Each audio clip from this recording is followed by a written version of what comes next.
Welcome to the Resilient Performance Podcast. This is only our second Keep It Real talk. We're hoping to do some more of these a little bit consistently, but we have all three of us, Trevor, myself, and Doug here. We wanted to start out by talking about some questions that we've been getting from students, potentially from other clinicians online, other coaches or therapists. But first thing I want to talk about came up today was return to sport testing. We kind of talked a little bit about it already, but who wants to take it, Trevor? Yeah, so that was a question that we had from one of our students today. And, the answer was there is no specific tests that we necessarily do to determine if somebody is ready to return to sport, because there is no single test that really tells you if they're ready for all the different demands that they have during the return to sport process.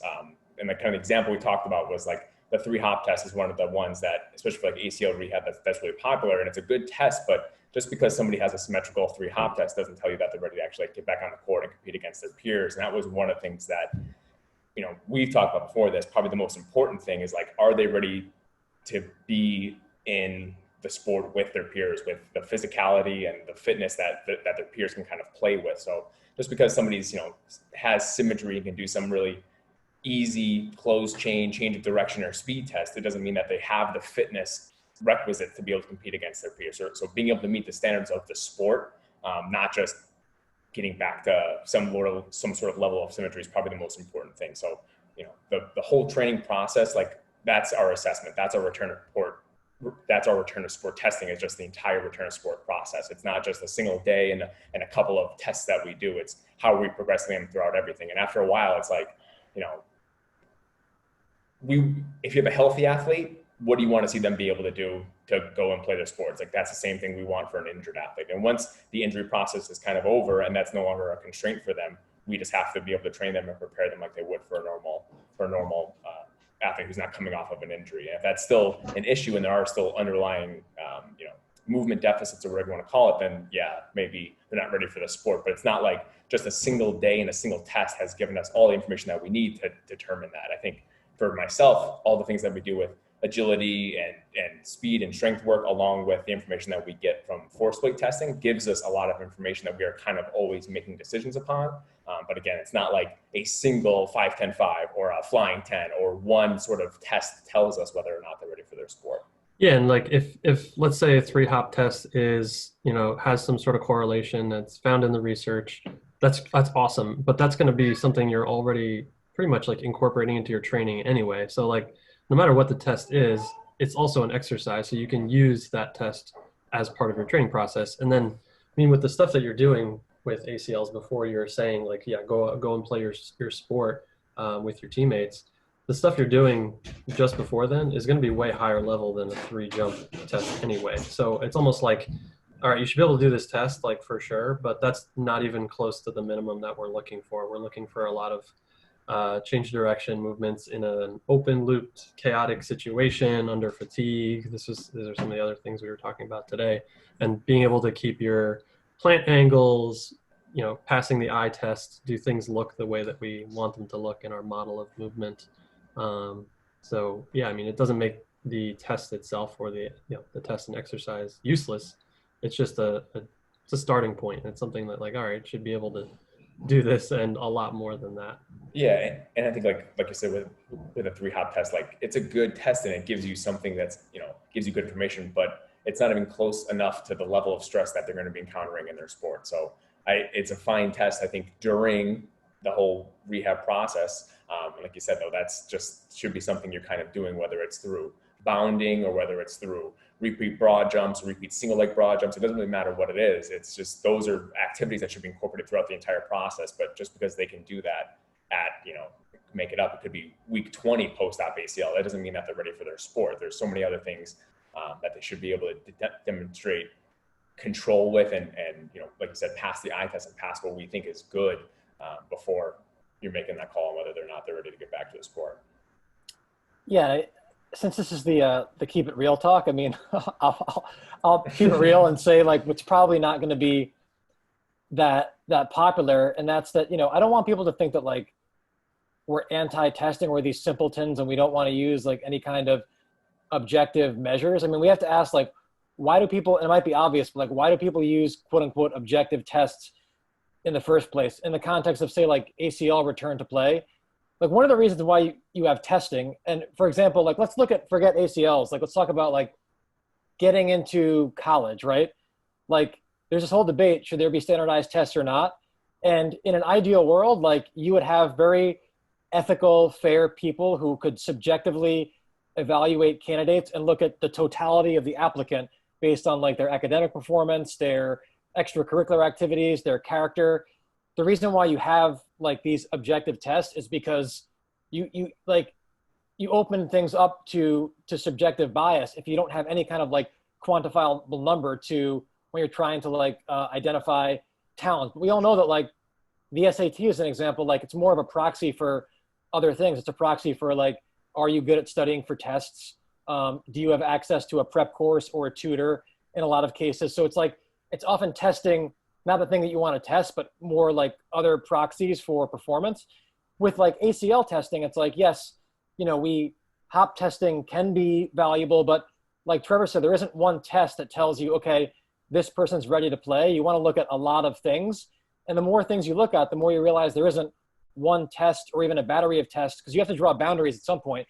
You can't just say we're going to test every single thing in the world. But then it's like, okay, well, that test looks like the training process, because in your training process, if we're talking about ACLs, like you're going to start out with passive range of motion and then active range of motion and then quad strength. So like we might not do a specific like isokinetic quad test because we don't want to drop 50 grand on an isokinetic quad tester, but we can look at like a leg extension machine, which is a lot cheaper. And as long as we're not violating the rules in terms of like, okay, we'll start out at 0 to 60 initially, and then we'll add, you know, terminal knee extension later on. But we're looking at what weight people are using. We're looking at their tempo. We're using our eye, but we're also, you know, like the amount of weight they use and those kind of things like can be quantified, even though we're not formally testing, and we're not progressing somebody to like, you know, to running until they meet certain strength benchmarks. And a lot of times, like maybe the three of us, we don't all do the exact same thing, but we all think the same way conceptually. But another reason why people test is because in a large organization, like if you're trying to standardize care across a profession, it's very helpful to have tests so everybody speaks the same language. For the most part, the only people that the three of us have to communicate when it comes to rehabilitation is each other and then the physician. And the physician isn't really, you know, they speak a different language than us. Like they don't care so much about functional testing as like their own internal things. But when we communicate with each other, it's like, okay, here's what the last thing I did with this person. And that kind of gives us an idea as to what they're capable of. And we also assume that we wouldn't let somebody do something if they hadn't met the benchmarks to get up to that point. Now, probably we could do a better job internally of like writing, okay, what are our actual benchmarks? Because we all kind of do it in our head and we trust each other. In other words, like I can trust the both of you that I don't need you to be like, well, I did a bunch of testing to see where this person is at.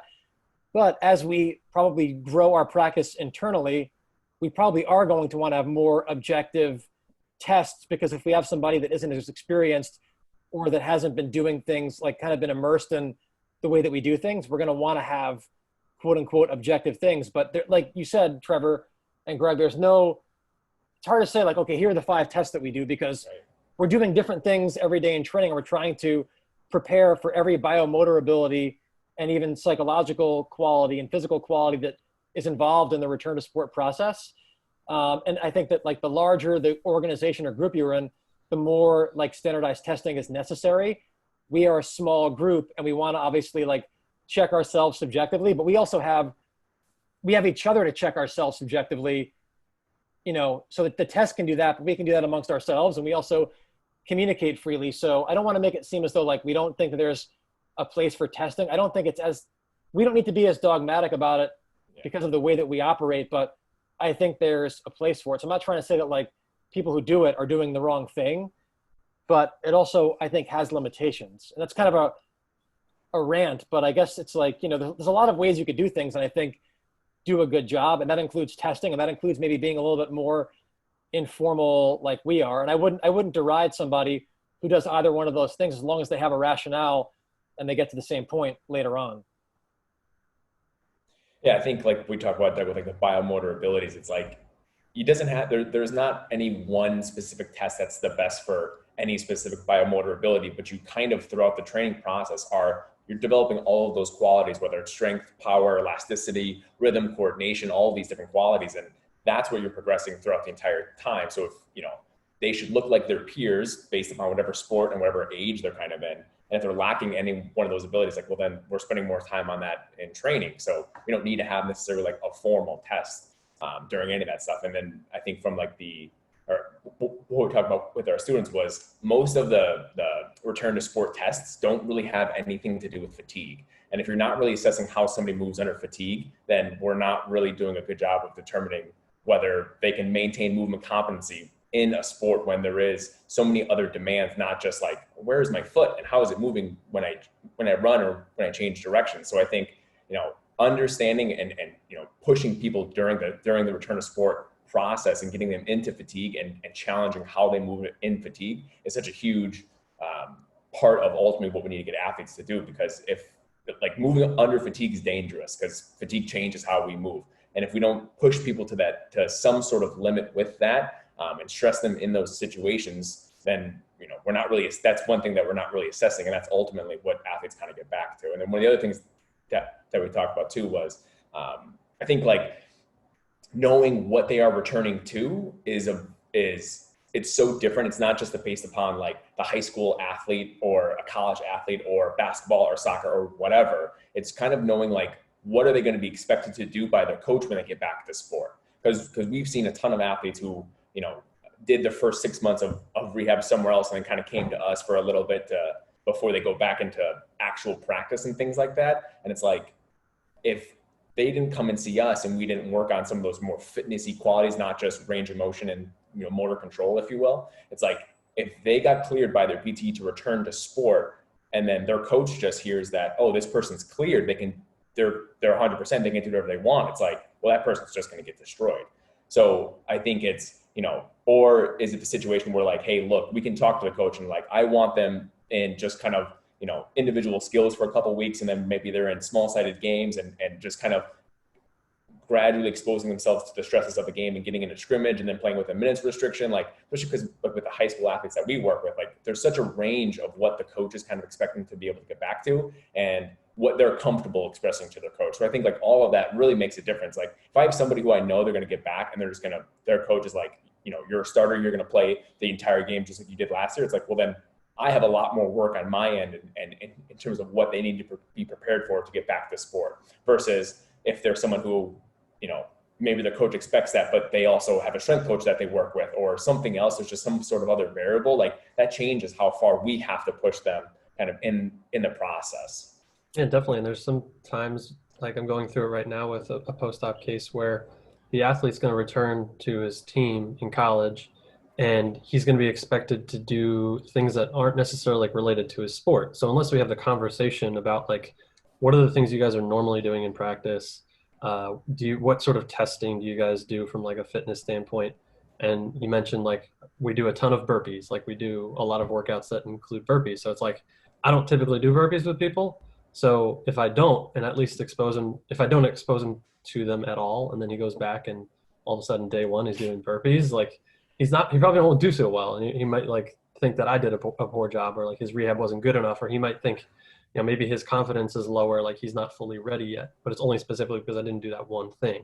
Or like walking, I think his team, he has to do some handstand walking, which again, it's like not exactly relevant to the sport, but he had a shoulder injury, so it's pretty important that. What sport is this? Is he playing? This is for wrestling. So, okay. yeah, and like just an example of like This is not like various. a pitcher. I was like, okay. No, absolutely, yeah, that'd be a little wacky. Nothing would surprise me. Yeah, I'd be calling some coaches about that, but it makes a little sense. Like, all right, he's doing some handstand walking, he's doing some burpees. Like, I could see how that's related to wrestling a little bit, but it's sort of outside of what I would normally do with even a wrestler or anybody with a shoulder issue post-op. So.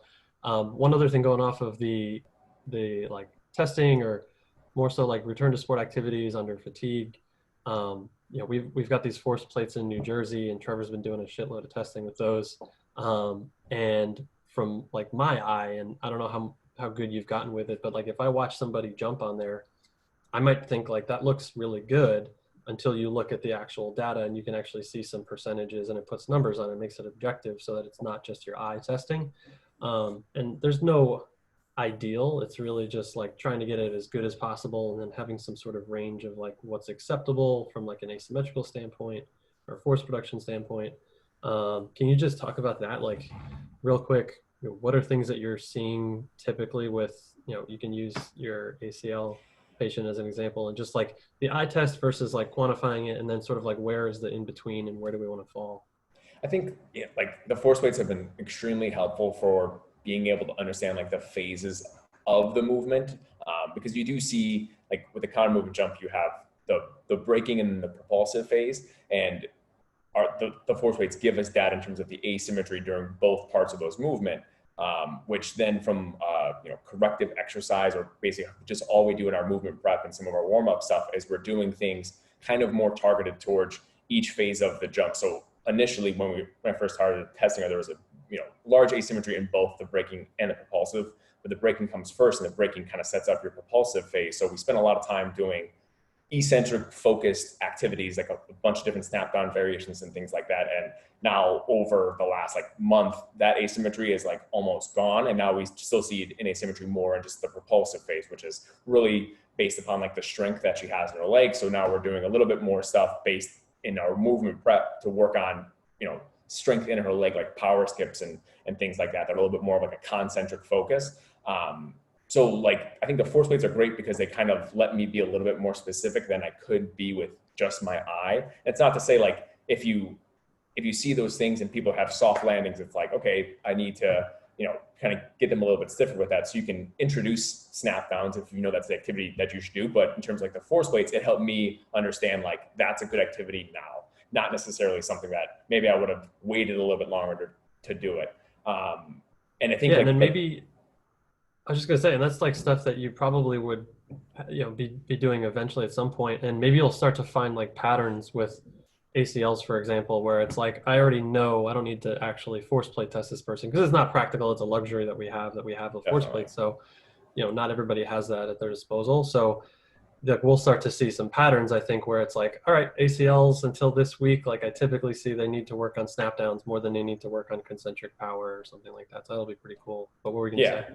yeah, absolutely. I think, and then, so like even once she's ready to get back to sport, it's like, I hope that the force plate data looks the way I want it to look, because that makes me sleep better at night, if you will. But ultimately, it's like, if I continue to see the things that I do when we do reactive change of direction or reactive agility work, it's like, I wouldn't be comfortable with a person returning to sport like that, because I still see, like during a lateral shuffle cut or some sort of lateral stop with like that foot being open where they're trying to kind of bias the hip and not load their knee. It's like if you continue to see these movement strategies take place over time, and especially as fatigue kicks in, it's like, well, then I know that something we got to keep working. There's something else that's kind of holding us back, whether it is strength or whether it's confidence or something else. But I think like the force weight data helps us understand like, well, how can we be a little bit more specific with some of these interventions?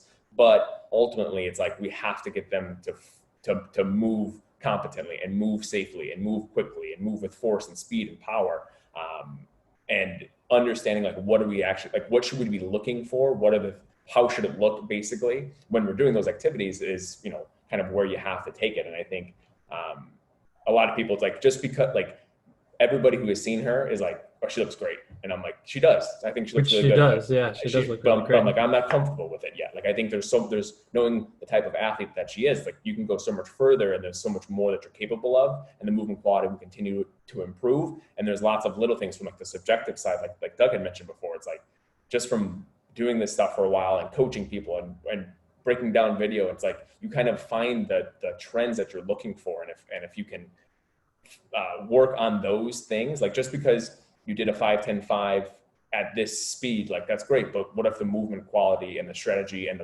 the movement pattern was jerky and uncoordinated, and you know what I mean? But their output's fantastic. So it's like they accomplished the task, but maybe they didn't accomplish the task optimally or as efficient as they possibly could. So that's why I think like the subjective part matters in my mind as much as the objective stuff, because you can watch a good mover and everybody, even if you're not a coach or a therapist, like, you know what a good mover looks like. It looks smooth, looks organized. There's all these words that kind of come into play. And it's like, that's what we need to get people back to.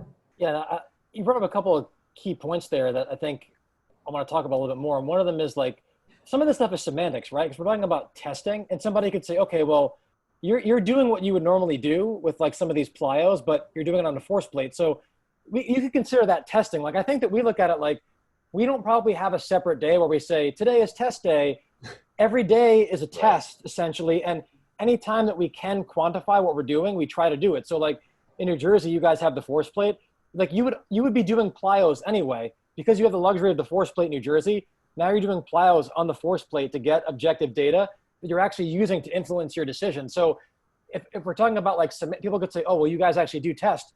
Sure. We're just saying that we don't necessarily like do things that we wouldn't otherwise do in the name of testing, because even like a triple hop test, for example, like that's pretty much like that's bounding on one leg.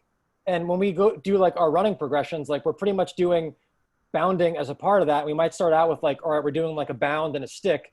We're not doing it as elastically, and we're just worried about landing in a safe position, and we're not worried about a ton of projection. And then as that gets better, we might do something that looks more like what a triple jumper would do towards the end stage of it. But like, to get somebody who doesn't do anything that looks like bounding and then say, okay, like now we're going to test you in a, like a three jump hop or whatever, like a 3 jump test, like that would be insane. Like you want to do something that looks like that test. And so we just look at it like some of these tests are just good plyometric progressions that we would otherwise be doing. And if we can quantify it, we will. You also made the point that like, how can people game the test? Because you can give somebody a 3 jump test and they might do better on the surgically repaired leg than on the quote unquote good leg.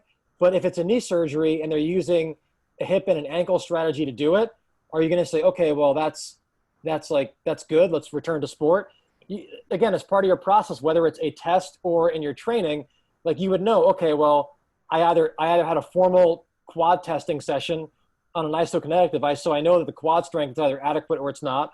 Or we could use like a leg extension, and we would say, okay, well, we know their quad strength is there or it's not. Chances are, if they have the quad strength, they probably won't need to use that hip or that ankle strategy. So again, if you look at any one test in isolation, it can be gamed. That's why you need additional tests, some of which aren't that quote unquote functional, that are more isolated to kind of check yourself. But then the more tests you have, the more you're like, well, this is just my training process. I'm testing anyway. So as long as people have a rationale for what they're doing and they're using multiple tests or multiple training iterations to check themselves, and it's all kind of good. Again, it comes down to semantics, and that's why we like sharing case studies, because we could talk about these abstract things, testing, no testing, but ultimately it's like, all right, like, what did you actually do with this person and how did you track it? And I think those conversations are more productive than saying like, we do these batteries of tests and that's it, because your testing and your training should be seamless anyway. So how does that all kind of work together? And that's a case study, right?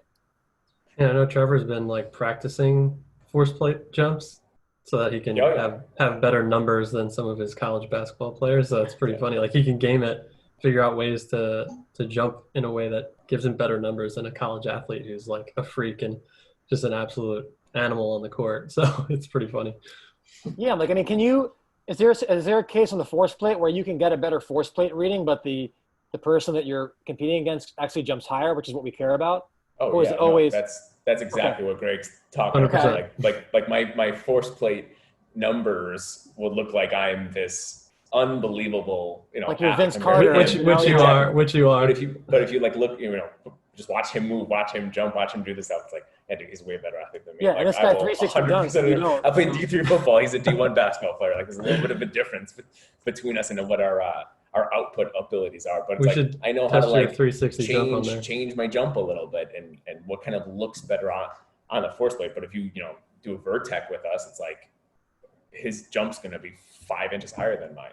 So what metric are you performing better at on the force plate, even though you're not jumping as high? How I like unweight and slam the brakes on is better than how he does it. That's what it is. And then, but there's a lot of things that kind of come into play too. It's like, are you kind of more of a hip and knee a hip jumper, a knee and ankle jumper, just kind of like all those things matter a little bit in terms of the force plates. And like, basketball players don't have a lot, they're hardly, not, I don't say hardly, but like, they're not just a vertical jump to max effort. Maybe if you're taking a jump shot, you're jumping purely vertical. You're not coming off of some sort of movement. But if you're going for a dunk, it's like you're usually taking a couple of gather steps. You have momentum kind of in your favor that you're transferring into a new direction. So it's like, it's completely different. But, yeah, if I'm just doing a counter movement jump, I could quote unquote beat him, but look at the sport and look at like what he would actually have to do. And it's night and day. It's like he would, I could learn all I want or be a better jumper in the force plate, but his output in real life, if you will, is significantly better. And that's really insightful because, I mean, you can have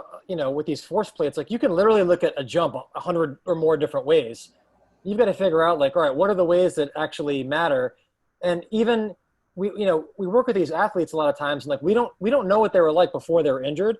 And oftentimes like not just like us, the three of us, like physical therapists, strength coaches, we assume that like, well, somebody got injured, therefore what they were doing before they got hurt must have been wrong. But like maybe what they were doing was totally fine, right?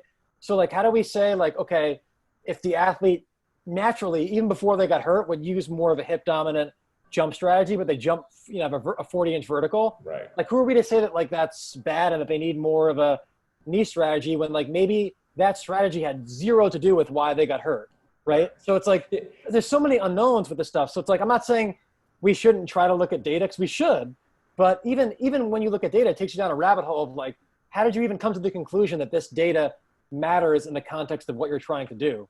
Yeah, absolutely. Like like that example of like that the hip strategy, like that's fine if that's the strategy they choose or their body is best with the majority of the time, that's great. But it's like if that's their only strategy, then right. That's probably an issue. And then, but again, like maybe my plates don't tell me that, but when I watch them getting in different deceleration positions, it's like, oh, I see they never want to load their hips. So that gives us just more information into what you're talking about. And then, so I have another ACL athlete she's pretty far post-op, like around a year, and her strength coach asked me to look at her, and I tested her, and it's like, oh, she kind of you see things that are kind of normal symmetry and things like that. And I was like, how did it happen? Was it contact or non-contact? And it was like a brutal contact injury. So it's like, did she do anything wrong to have that injury? Like her force plate data may show certain strategies, and it's like, but that wasn't how she had her injury. She had her foot planted and she was on one leg and somebody drilled her laterally from her knee and completely tore her ACL. It's like, understanding the context behind the numbers and the kind of story that all of the bits of information that we're trying to gather to tell the story for this single person is what we need to do. We can't just, like you said, take one test or a couple tests in isolation and just treat them as like the whole story. And like, I mean, these conversations are interesting because we want to talk about like, all right, what's like the 1% stuff? Like, what do we test? But the reality is like the profession and the medical world would be a lot better if people just did like, when it came to like ACL rehab, like, do you even do any strength training, right? Like, forget like testing it. Like, do you even do it? Because if the answer to that was yes, this conversation wouldn't be nearly like as important, right? Then it's like, do you have a return to run progression? Do you have a change of direction progression? Like, do you even do change of direction work before you say that someone's ready? And, some of this stuff is people just don't know any better. And some of it is they know better, but they get like a limited number of insurance visits. So there's a combination of things, but like, and then it comes into like the systemic issue of, who pays for healthcare, right? Like, even if someone, let's say, is limited by insurance visits, okay, like if let's say, we worked in an environment where like we were only in network with insurance, I wouldn't feel comfortable. Like, even if let's say we were authorized 20 visits, like we might be at 20 visits, but if I have to like kick you out, if you can't pay, I would at least like have some, or we would, I'm sure, have some online resource that we created. Maybe it's generic and not perfect, but it's like, okay, you're at 3 months now. We've done these strength training things. You're just about at the point where you're ready to like return to running and change of direction. Like, here's our online program. It's free because you just work with us for 3 months. And like, I know it's not as good as being here, but it's something. So that there's got to be some way to fill in this gap, whether it's like a knowledge void or insurance and a payment void, because I mean, let's face it, like most of the ACL situations that we encounter from like other places, they really didn't do any strength training beyond like maybe like a leg press or a goblet squat. Not a lot of unilateral loading, nothing that heavy. No real running progression. I mean, the running progression is like start out by running a 10-minute mile. Like that's not, but you play like a speed-based sport. Right. And then there's the change of direction is really non-existent. So full circle, it comes back to like, all right, like everybody do the basics. And then we could talk about like what the perfect battery of tests is. But you can make the point that like, at least if you have a good battery of tests, you'd be able to identify people that aren't ready to go back because they didn't do the basics, but the basics also inform the test. So it's kind of a circular thing. Just like the tug in PT school, Greg, right? Oh yeah, that tug test. It's a brutal one. Greg asked, because it was like the research for the timed up and go. If you get better at the timed up and go, your likelihood of falling like decreases like substantially. And Greg asked, it was like, well, then why don't you just like practice the test? And I was like, why would you practice the test? That doesn't make any sense. It's like, yeah, but if getting better at the tests like improves like your life and decreases your chance of falling in life, it's like, well, then that should just be the exercise. Then it's just kind of doing that thing. Yeah, and anything that is worthy of testing should be worthy of including in like a training session. Yeah, and we're having this conversation all about like force plates and all this like really fancy stuff. And then, I mean, like our online course, like it is not this. It is like what you're saying, Doug. It's doing the basics as best as possible and having things pass the eye test, not using technology, which is like what we try and do with pretty much anybody, with our patients, with our students. We try to get across like 95% of the stuff you're going to do is very simple and you're going to do it all the time. And you have to master that stuff. And you don't need force plates to tell you if you're doing a good job typically. And It's like, simple, do you do it but with it's done intent? well. Yeah, right. Simple, Do it done with well with intent. intent. Right. Yes. But like, and maybe we have like a delusional sense of like our ability to like see things, and we're like, so we need to do something to check ourselves, right? For sure. Like, and I think that we rely on each other to do that, but technology and testing can be a way to do that as well. And like you're using it, Trevor, with the force plate, so like we are doing it. It's just that probably if the process is not good, it doesn't matter how robust your battery of tests are. And so it's not like it shouldn't be one or the other. It should be both. But I think that a lot of times the conversation is overemphasizes the testing part, but it's like, all right, like if you have a process to get good at the tests, you should be able to throw any test at somebody and like they're ready to go. Whether it's a hop test or some kind of like a lateral test or a 40 or a 5-10-5 or a small sided game or a force plate, like, because again, the real test is when you're, in the game, and there's only so many ways to simulate that. The way to simulate it is just through a lot of variety and exposure to a bunch of different things that somewhat mimic the sport.